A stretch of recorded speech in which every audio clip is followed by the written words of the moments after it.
একজন বস লেডি তার এক কর্মচারীকে শুধুমাত্র এই কারণে চাকরি থেকে বের করে দিলেন কারণ সে কাজের সময় ফোন ব্যবহার করছিল। কিন্তু তাকে বাদ দেওয়ার ঠিক কয়েক সেকেন্ডের মধ্যেই পুরো কোম্পানির সার্ভার নেমে গেল। সে ছিল কোম্পানির টেকনিক্যাল বিভাগের প্রধান, আর তার যাওয়ার পর কেউই আর ছিল না যে এই বিপর্যয় সামলাতে পারবে। কাস্টমারদের কল একের পর এক আসতে লাগলো। পরিস্থিতি এতটাই জটিল হয়ে উঠলো যে যদি 2 মিনিটের মধ্যে সমস্যা ঠিক না করা যায় তাহলে কোম্পানির শেয়ার একেবারে ভেঙে পড়বে। সেই মুহূর্তে পুরো ব্যবসা যেন ধ্বংসের মুখে দাঁড়িয়েছিল। তখনই ওই প্রেসিডেন্ট লেডির মনে পড়লো যাকে সে বের করে দিয়েছে সেই আসলে এই কোম্পানির আসল স্তম্ভ ছিল। সে একাই পুরো সেন্ট্রাল সিস্টেম ম্যানেজ করত। যে কোনো সমস্যাকে মাত্র কয়েক সেকেন্ডে সমাধান করার ক্ষমতা ছিল তার। তাই আগের প্রেসিডেন্ট নিজে তাকে হায়ার করেছিলেন এবং তাকে কোম্পানির হাফ শেয়ার দেওয়ার প্রস্তাবও রেখেছিলেন, শুধু যেন সে কোম্পানিতে থেকে যায়। তার নেতৃত্বেই কোম্পানি সব সময় নাম্বার 1-এ ছিল। কিন্তু আজ যখন প্রেসিডেন্ট একটা ট্রিপে ছিলেন তখন এই অ্যাক্টিং প্রেসিডেন্ট লেডি সেই কর্মীকে বিনা বাক্যভয় মুখে পানি ছুড়ে বের করে দিল। সে বারবার বলছিল, আমি শুধু কয়েক মিনিট বিশ্রাম নিচ্ছিলাম কারণ আমি সারা রাত জেগে কাজ করেছি। তবুও সেই লেডি তাকে অলস বলে তৎক্ষণাৎ বেরিয়ে যেতে বলল। সে তখন জানালো তাকে বরখাস্ত করতে হলে প্রেসিডেন্টের অনুমতি দরকার। কিন্তু লেডি হেসে বলল,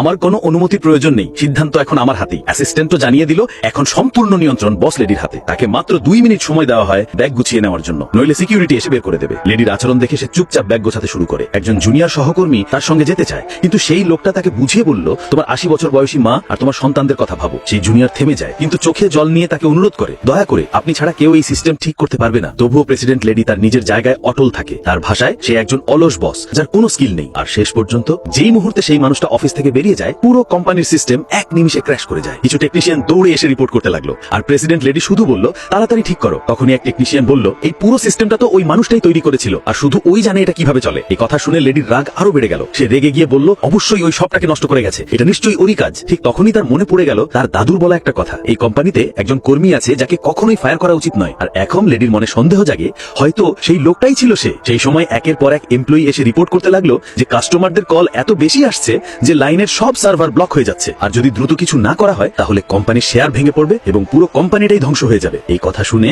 এতক্ষণ যিনি ছিলেন গর্বে অন্ধ, তিনি এবার সত্যি ভয় পেয়ে গেলেন। তিনি সঙ্গে সঙ্গে এক এক্সপার্টের সাহায্য চাইলেন, কিন্তু তিনি জানতেন না যাকে ডাকা হচ্ছে সেই মানুষ যাকে মাত্র কয়েক মিনিট আগে তিনি নিজে অফিস থেকে বের করে দিয়েছিলেন। ওই মানুষটা তখন অফিস বিল্ডিং থেকে বেরিয়েই যাচ্ছিল। ঠিক তখনই তার ফোনে একটা মেসেজ এলো, দয়া করে ইস্যুটা পার্সোনালি এক্সপ্লেইন করুন এবং লবিতে দেখা করুন। মেসেজ দেখে লেডির মনে হলো নামটা যেন চেনা চেনা, তবুও পাত্তা না দিয়ে তিনি লবিতে নেমে এলেন। আর সেখানেই তিনি দেখতে পেলেন দাঁড়িয়ে আছে সেই মানুষটাই যাকে তিনি ঘৃণার চোখে বিদায় জানিয়েছিলেন। তিনি রেগে গিয়ে চিৎকার করে উঠলেন, তুমি কোম্পানিকে সাবোটাজ করেছো। কিন্তু লোকটা একটাও কথা বলল না, সে শুধু চুপচাপ দাঁড়িয়ে ছিল। তার এই শান্ত আচরণেই লেডির রাগ যেন আরো দ্বিগুণ হয়ে গেল। তিনি দম্ভের সঙ্গে বললেন, তুমি কিছু না, একদমই সানন নয়। গার্ড ডেকে তাকে কোম্পানি থেকে বের করে দেওয়ার আদেশ দিলেন। লোকটা বেরিয়ে যাওয়ার সময় শুধু বলল, একদিন এই ঘটনার জন্য আপনার আফসোস হবে। আর লেডিও তখনও দম্ভ ভরে বলল, আমি কখনো কোনো কিছুর আফসোস করি না। ঠিক সেই মুহূর্তে পুরো কোম্পানিতে হঠাৎই ইমার্জেন্সি অ্যালার্ম বাজতে শুরু করে দিল। লেডির মুখ মুহূর্তেই ভয় সাদা হয়ে গেল। আর তখনই প্রেসিডেন্টের আরেকটা কল এলো। কল রিসিভ করার পর লেডির চোখের সামনে যেন সমস্ত অহংকার মুহূর্তেই ভেঙে চুরমার হয়ে গেল।